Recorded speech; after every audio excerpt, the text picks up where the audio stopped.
ओम नमः सिद्धेभ्य नमो जीर्णाणम। सभी को सादर शुद्धात्म वंदन। फाल्गुन शुक्ल एकादशी का यह शुभ मंगल पावन दिवस और अष्टानी का पर्व अभी चल रहे हैं। आज चतुर्थ दिन। आज जो सोनगढ़ से संदेश प्रसारित हुआ है वह संदेश प्रभावना अंग को बताते हुए प्रसारित हुआ है कि प्रभावना अंग क्या है, किसे होता है प्रभावना अंग। सम्यक दृष्टि महामुनिराज के प्रभावना अंग होता है। तो चलिए देखते हैं हम पहले आज का यह संदेश। जैसे जिन बिंब को रथारूढ़ करने नगर वन इत्यादि में फिराकर व्यवहार से प्रभावना की जाती है, उसी प्रकार जो विद्या रूप यानी ज्ञान रूप रथ में आत्मा को विराजमान करके मन रूपी यानी ज्ञान रूपी मार्ग में भ्रमण करता है, वह ज्ञान की प्रभावना युक्त सम्यक दृष्टि है। वह निश्चय भावना करने वाला है। क्या कहा यहाँ पर कि निश्चय से प्रभावना करने वाला कौन है? वह सम्यक दृष्टि जीव जो अपनी आत्मा की प्रभावना करते हैं, अपनी आत्मा की आराधना करते हैं, वे निश्चय से सम्यक दृष्टि प्रभावना अंग को धारण करने वाले होते हैं। देखिए, सम्यक दृष्टि के 8 अंग हैं, उसमें 8वें नंबर का प्रभावना अंग है। पहला कौन सा है? निशंकित, निकांचित, निर्विचिकित्सा, अमूढ़ दृष्टि, स्थितिकरण, वात्सल्य, उपगुहन और प्रभावना। तो असम्यक दृष्टि जीव जो होता है उसे एक साथ सबको ये प्रकट होते हैं, है ना, क्योंकि सम्यक दर्शन के अंग है तो 8 ही जब होंगे तो सम्यक दृष्टि होगा। ऐसा नहीं कि किसी एक को कोई एकाधिक गुण हुआ। जैसे निशंकित गुण में प्रसिद्ध अंजन चोर का नाम आता है, प्रभावना अंग में किसका आता है? विष्णु कुमार मुनिराज का। तो क्या इनको यही अंग था? ऐसा नहीं है। अंग तो 8 ही एक साथ प्रकट होते हैं, किंतु कोई कोई से अंग का विशेष रूप से प्रभावना होती है, इसलिए उनको कह देते हैं कि इस अंग में ये प्रसिद्ध हुए। तो ऐसे सम्यक दृष्टि को ये 8 अंग होते हैं और इसको वृद्धिगत होते हुए महामुनिराजों में ये अंग कहे जाते हैं, है ना। अब क्या क्या शब्द आते हैं? प्रभावना अंग में भी प्रभावना लिया जाता है। फिर धर्म प्रभावना भी होती है। तो धर्म प्रभावना किसके आधार से होती है? ऐसे ही महामुनिराजों के आधार से सच्ची धर्म प्रभावना होती है। क्यों? क्योंकि अपने आत्मस्वरूप को उन्होंने जाना है। तो पहले जो आत्मा की प्रभावना करता है वही तो बाहर में प्रभावना कर पाएगा ना। सच्चा आराधक ही सच्चा प्रभावक होता है। तो सच्चा आराधक कौन है? जो अपनी आत्मा की आराधना करता है वो सच्चा आराधक, और वही सच्चा प्रभावक भी होता है। क्योंकि जो जो हम स्वयं करेंगे तभी तो दूसरों को बता पाएंगे ना। यानी हम क्रिया तो करें नहीं, मुंह से तो बोले कि आलू नहीं खाना चाहिए, आलू नहीं खाना चाहिए, भक्ष भक्ष का त्याग करो, आचरण शुद्ध रखो, और हमारा आचरण ही शुद्ध नहीं हो तो वैसी प्रभावना नहीं बनती है। और फिर दूसरा एक और कौन सा आता है शब्द? मार्ग प्रभावना। ये कहाँ पर आता है? सुना होगा ना आप सबने। मार्ग प्रभावना 16 कारण भावनाओं में अंतिम भावना है मार्ग प्रभावना। तो मार्ग प्रभावना कौन दिखाते हैं? तीर्थंकर देव। क्यों? क्योंकि उनके समोसरण आदि विभूतियाँ होती है ना, और उनके द्वारा जिन शासन चलता है, क्योंकि अभी किसका शासनकाल चल रहा है? महावीर भगवान का शासनकाल चल रहा है। तो ऐसे ही बहुत सारे जीवों का कल्याण होता है, विश्व कल्याण की प्रभाव वाले होते हैं। तो ऐसे वो मार्ग की प्रभावना करने वाले होते हैं, मोक्ष मार्ग की प्रभावना करने वाले हैं, इसलिए वहाँ उनको मार्ग प्रभावना शब्द वहाँ पर आता है। तो यानी कि निश्चय प्रभावना और व्यवहार प्रभावना, यहाँ 2 प्रकार की प्रभावना कही है। तो व्यवहार से किसे कहा प्रभावना अंग? कि जैसे जो जिन बिंब आदि को, जिन बिंब यानी जिन प्रतिमा आदि को सुंदर रथ में बिठाकर सारे नगर में परिभ्रमण कराना, शोभा यात्रा निकालना, तो उन सबको क्या कहते हैं? प्रभावना अंग। क्यों? क्योंकि उससे जिन शासन की प्रभावना होती ना। ऐसा किसने किया था? उर्मिला रानी ने। उर्मिला रानी ने जो बहुत सालों से अष्टानिका में जिन रथ जुलूस निकलता है वो जुलूस नहीं निकल रहा था एक साल, तब उन्होंने क्या किया? इस प्रकार से व्रत उपवास किए, और उनकी जो धर्म के प्रति इतनी श्रद्धा थी तो उससे देवों ने आकर उनका साथ दिया और विशाल जुलूस निकलवा कर धर्म की प्रभावना की। क्योंकि वो दूसरी रानी द्वेष के कारण उसने दूसरे अन्य मत का प्रभाव चालू करवा दिया था और जिन शासन का रथ रुकवा दिया था। तो इस प्रकार से धर्म प्रभावना होती है। इसलिए कहते हैं ना कि जुलूस आदि में जाना चाहिए कि प्रभावना प्रभुता पता चलती है कि कैसे जिन शासन की इतनी प्रभावना प्रभुता है। तो इस प्रकार यहाँ पर समझना कि व्यवहार प्रभावना में ये सारी चीज़ें आएंगी, विधान, अनुष्ठान, पंचकल्याणक, ये सारी जो भी हम बाहर में करते हैं ये सब बाहर की धर्म प्रभावना के अंतर्गत में आते हैं, व्यवहार प्रभावना। और इसी प्रकार जो विद्या रूपी ज्ञान रूपी रथ, जैसा मेरा आत्मा कैसा है, ज्ञान स्वभावी है, और उस ज्ञान रथ किस पे आरूढ़ है, वो ज्ञान रथ स्वभावी आत्मा अपने ज्ञान स्वभाव रूपी रथ पर ही आरूढ़ है और ज्ञान से ही सब कुछ जानता है। तो ऐसे ही, और जो उसके ऊपर विराजमान होने वाला है, रथ पे विराजमान होने वाला है, वो कौन है, वो तो मैं ही हूँ ना। अपने ही ज्ञान रथ में, अपने ही ज्ञान स्वभाव में मैं ज्ञान रूपी प्रतिष्ठित हूँ। ऐसे अंतर में कहते हैं ना, श्रद्धान हो, विश्वास हो और उसका अनुभवन हो कि यही मैं ज्ञान। देखो मेरा आत्मा जब ज्ञान स्वरूपी है तो वो परिणमित भी कैसा होगा, ज्ञान रूपी परिणमित होगा। ज्ञान स्वभावी आत्मा ज्ञान रूपी परिणमित होगा, क्योंकि उसमें ज्ञान गुण है ना सर्वांग में। तो उसकी जो प्रति समय जो पर्याय बदल बदल के आएगी वो भी कैसी आएगी, ज्ञान रूपी आएगी।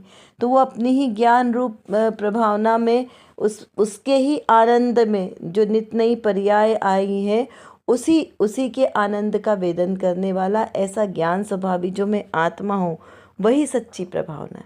अपने उस सच्चे आत्म स्वरूप को जाने, पहचाने, उसमें लीन रहे, अपने ज्ञायक स्वभाव में, अपने ज्ञान स्वभाव में लीनता होना, वही सच्ची निश्चय से प्रभावना है। इसको धर्म प्रभावना बोलो, मार्ग प्रभावना बोलो, यही सच्ची प्रभावना है। ऐसा हमें ऐसा विचार करना है, भेद ज्ञान करना है ऐसा प्रति समय कि मैं आत्मा कैसा हूँ, पर द्रव्यों से भिन्न एकमात्र ज्ञान स्वभावी हूँ, ऐसा हमें अनुभव करना है। चलिए अब देखते हैं आज की रत्नकणिका में कौन सी विशेष बात आई है। यहाँ पर श्रोता ने प्रश्न किया है कि पर वस्तु में आत्मा को लाभ हानि नहीं, आत्मा के अकल्याण का कारण राग है, ऐसा आप कहते हैं। क्या उस राग से भी अधिक अकारण का कारण कोई अन्य भी है? क्या कहा कि आपने राग को अकल्याण का कारण कहा, यानी हमारे कल्याण का कारण राग नहीं है ऐसा आपने कहा। लेकिन क्या कोई ऐसा भी कोई वस्तु है जो इस राग से भी ज़्यादा अकल्याण करने वाली हो? तो उसका समाधान करते हुए बहुत सुंदर और मार्मिक प्रश्न है, क्योंकि हमें ये पहले पता तो चलना चाहिए कि मेरा कल्याण किस में है और किस में नहीं है।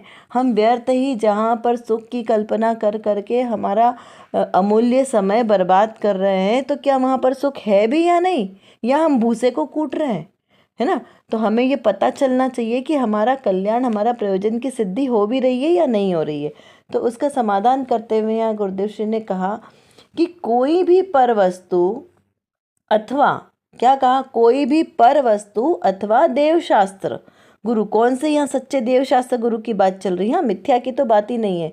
सच्चे देवशास्त्र गुरु वीतरागी देव यदि इस जीव को कल्याण या अकल्याण करना के कारण नहीं है। क्या कहा कि सच्चे देवशास्त्र गुरु भी इस जीव को कल्याण या अकल्याण दोनों के करने के कारण नहीं है, क्योंकि उनके कारण दोनों पर द्रव्य में आ गए ना। तो स्वद्रव्य ही स्वद्रव्य का कारण बनेगा, पर द्रव्य कैसे किसी का कारण बन सकता है? निमित्त तो है लेकिन यहाँ कारण नहीं है। निमित्त तो उपचार से कहा जाता है, क्योंकि निमित्त कैसे है, अकिंचित करे, यानी निमित्त कुछ करते नहीं है, मात्र सामने विद्यमान रहते हैं लेकिन कार्य नहीं करते। तो यहाँ पे कहा वो उसका कारण नहीं है, निमित्त हो सकते पर कारण नहीं है। फिर कहा कि पर वस्तु मात्र अपनी पर्याय में सच्ची समझ और स्थिरता ही कल्याण का कारण है। क्या आई सेकंड बात? पहली बात क्या आई? सच्चे देवशास्त्र गुरु कल्याण में निमित्त है, उसका कल्याण करने वाले कारण नहीं है। दूसरा आया कि मात्र जो सच्चे देव गुरु शास्त्र है वो कल्याण या अकल्याण करने में मात्र वहाँ पर उनकी जो स्थिरता है और सच्ची समझ है वो मूल कारण है। किसका? स्वयं जीव का। स्वयं जीव का अपनी पर्याय में सच्ची समझ और स्थिरता ही उनके कल्याण का कारण है। तथा इसकी विपरीत अब देखें तो तथा विपरीत समझ और रागादिक ही अकल्याण का कारण है। क्या कहा? कल्याण का कारण किसे कहा? जीव की अपनी सच्ची समझ, अब किसमें? उसकी पर्यायिक में सच्ची समझ और स्थिरता, वो उसका कल्याण का कारण है। और इसके विपरीत समझ और रागादिक ही अकल्याण का कारण है। रागादिक भाव और उनकी झूठी समझ, मिथ्या समझ, वो कैसा है? अकल्याण का कारण है। यद्यपि राग इस जीव को अकल्याण ही का ही कारण है। राग आंग दहे सदा ताते रसामृत पीजिए। क्या कहा? कि राग आँख के समान है, ये सबसे ज़्यादा जीव का कल्याण किया। अगर राग ना होता तो जीव संसार में परिभ्रमण नहीं करता, है ना। तो यहाँ पे इसलिए राग को सबसे ज़्यादा बुरा कहा, क्योंकि राग होगा तो द्वेष होगा, राग द्वेष होंगे तो मोह राग द्वेष रूपी कषाय से भाव कर्म का बंध होगा। भाव कर्म बंधेंगे तो उसके आश्रय से द्रव्य कर्म बंधेंगे, नौ कर्म आदि का बंधन होगा। तो इसी को तो संसार कहते हैं। तो यहाँ पर कहा कि जो इस प्रकार विपरीत समझ और रागादिक ही अकल्याण का कारण है, यद्यपि इस जीव को अनंत गुना अकल्याण काय से होता है। अब देखिए बहुत ही मार्मिक बात यहाँ पर आने वाली है। राग से जितना अकल्याण होता है जीव का, उससे अनंत गुना अकल्याण किससे होता है? तो राग से आत्मा को लाभ होता है अथवा राग में धर्म है, इस प्रकार से विपरीत मान्यता से होता है। काहे से होता है अनंत गुना अकल्याण जीव का? राग से आत्मा को लाभ होता है अथवा राग में धर्म है। राग में धर्म मानना, जिनमत में मिथ्यात्व कहा। देखिए रागादिक भाव को हिंसा कहा। हिंसा किसे कहा? द्रव्य हिंसा और भाव हिंसा। तो द्रव्य हिंसा तो किसी जीव को मारना, सताना, दुख देना हुआ द्रव्य हिंसा। और भाव हिंसा किसे कहा? आत्मा में मोह राग द्वेष आदि भावों की उत्पत्ति होना हिंसा है ना। तो यहाँ पे इसलिए रागादिक भावों में धर्म कैसे होगा, जब हिंसा में तो धर्म होता नहीं है। अहिंसा मयि परमो धर्मा, तो जहाँ पर हिंसा है वहाँ पर धर्म होता नहीं है। इसलिए राग भाव में धर्म मानना ये तो मिथ्यात्व ही है ना, सीधा सीधा मिथ्यात्व है। रागादिक रूप किसी शास्त्र में रागादिक का पोषण किया जाए तो वो शास्त्र नहीं कहलाता, कुशास्त्र कहलाता है ना। जिन शासन में वीतराग में क्या कहा कि जहाँ पे रागादिक भावों का प्रवेश ही नहीं है वहाँ पर वीतरागता है। और वैसा जिन शासन, वैसे गुरु, वैसे देव, वैसे शास्त्र, वही सच्चे धर्म है और उनके ही आश्रय से धर्म प्रकट होगा। तो ऐसे ही मेरे निज आत्मा में मोह राग द्वेष का प्रवेश ही नहीं है, इसीलिए आत्मा में धर्म है, रागादिक भावों में धर्म नहीं है। इस प्रकार से विपरीत मान्यता से होता है क्या? अगर हमने रागादिक भाव में धर्म माना, जैसे यज्ञ आदि करते हैं, वो पंचाग्नि वाला तप करना, ये सब हिंसा का पोषण करने वाली चीज़ें हैं। और इसको करने से यदि हमने धर्म माना, बलि प्रथा, ये सब से अगर हमने धर्म माना तो ये तो हिंसा के काम है, यहाँ पे धर्म नहीं है, ऐसा यहाँ पर मानना है।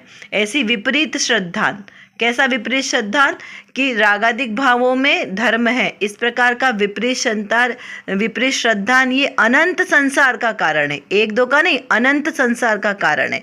देखिए जहर खाने से तो एक ही भाव हमारा खत्म होगा। जैसे जो लोग अभी आत्महत्या करते हैं ना, तो उनका तो यही भाव, एक ही भाव खत्म हुआ ना। लेकिन ये मिथ्यात्व के पोषण करने से अनंत भाव खत्म हो जाएंगे, क्योंकि अनंत भाव का हमारा संसार का परिभ्रमण होगा, मोक्ष जाने की पात्रता नहीं मिलेगी। तो यहाँ पर सबसे ज़्यादा दुखदायी क्या है? वो एक भाव को खत्म करना नहीं, बल्कि वो अनंत भाव को बचाना है। अब यहाँ पे कहा है कि अगर हमें सम्यक दर्शन की प्राप्ति इस शरीर को ख़त्म करने से भी मिलती है, इस शरीर को पूरा क्रश करने से, सब कुछ परिसह आदि सहन करने के बाद भी यदि हमें, मतलब बोलते हैं ना, इस शरीर का चमड़ा उतार दो और उसमें नमक भर दो, तो भी हम उपकार नहीं भुला सकते गुरुओं का। क्यों? क्योंकि उन्होंने हमें जिस मोक्ष मार्ग का मार्ग प्रशस्त किया है, मोक्ष मार्ग बताया है, हमारे को इस भाव की दुर्लभता बताई है कि ये एक मनुष्य भव यदि आपका चला भी जाता है तो कोई दिक्कत नहीं है। उसके बाद भी अगर आपको सम्यक दर्शन की प्राप्ति होती है तो इस शरीर से मोह छोड़ दो, इस शरीर का विकल्प छोड़ दो। इसे जो होना है होनो, इसे श्याली भक्षण करे, चाहे कोई बैरी इसे मार दे, इसे जला दे, काट दे, कुछ मत उसका विकल्प करो, लेकिन अपनी आत्मा आराधना से मत चिकना, अपनी आत्मा आराधना जरूर करना। ऐसे हमारे कितने उपसर्ग महामुनिराज हुए, उपसर्ग केवली मुनिराज, जिन्होंने अपने शरीर की परवाह ना करके अपनी आत्मा की परवाह की और इसीलिए उनके भव सुरक्षित हो गए। तो इस प्रकार मोह राग द्वेष ये दुख का कारण है, इसमें धर्म मानना ये मिथ्यात्व है और इसी को हमें सबसे पहले छोड़ना है। तो इतना आज अपन ने जो समझा, इसको थोड़ा सा हम और विचार चिंतन करते हैं कुछ प्रश्नों के माध्यम से। व्यवहार से धर्म प्रभावना और निश्चय से धर्म प्रभावना क्या है, इस पर विचार चिंतन करने। प्रभावना अंग, प्रभावना धर्म प्रभावना और मार्ग प्रभावना, इन शब्दों का परिचय कहाँ कहाँ पर है और क्या परिचय है। सच्ची प्रभावना कौन करते हैं, आराधक ही प्रभावक, कैसे, विचार कीजिए कि आराधक की प्रभावक कैसे होते और कौन कौन से ऐसे आराधक हुए जिन्होंने प्रभावना की है, विचार करना है। मात्र अपनी पर्याय में सच्ची समझ और स्थिरता ही कल्याण का कारण है, कैसे, विचार करें। अनंत गुणा अकारण किन विपरीत मान्यताओं से होता है।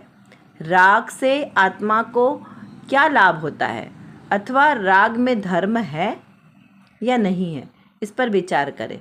राग से आत्मा को लाभ होता है अथवा राग में धर्म है, इस पर हमें विचार चिंतन करना है कि कैसे और कहाँ कहाँ उन सारी क्रियाओं का विचार करें कि कहाँ कहाँ पर राग भाव है और हमने वहाँ पर धर्म माना है, और कहाँ कहाँ पर जो है हमको वीतराग भाव का मतलब अनुभूति होती है। क्योंकि जब तक हमने भेद ज्ञान नहीं किया ना, तब तक हमारे को ये समझ में ही नहीं आएगा कि धर्म कहाँ है। यदि हमें पूजा भक्ति करने में राग आता है, राग का परिणाम है, तो वो भी दुख का कारण है। आराधक के जीवन में शुभ भाव सहज ही आता है। जो सच्चा आराधक होता है उसे शुभ भाव सहज ही आता है, पूजा पाठ भक्ति दान आदि का। लेकिन इसमें धर्म मानना ये मिथ्यात्व है, करने में दोष नहीं है, उसमें धर्म मानने में दोष है। अपनी मति को व्यवस्थित करते हुए हमें यह निर्णय करना है कि मैं कौन हूँ और मेरा स्वरूप क्या है। इस प्रकार यथार्थ निर्णय के साथ हमें अपना श्रद्धान पक्का करना है, क्योंकि जो सर्वज्ञ देव की वाणी में आया है वही वस्तु का यथार्थ स्वरूप है और वही मैं हूँ, वही मेरा स्वरूप है। इसी स्वरूप को समझकर अनंत सिद्ध हुए हैं, अनंत सिद्ध हो रहे हैं और आगे भी ऐसे ही अनंत सिद्ध होंगे। और मुझे भी अगर अपना सम्यक दर्शन प्रकट करना है, उस सिद्धालय में जाकर विराजमान होना है, तो इसी मार्ग का अनुसरण करना पड़ेगा। चलिए, इतना आपको समझ में आ गया होगा। यदि नहीं समझ में आए तो आप कमेंट बॉक्स में लिखकर पूछ सकते हैं और अपनी चिंतन धारा को बढ़ाएं, स्वाध्याय करें। जय जिनेंद्र।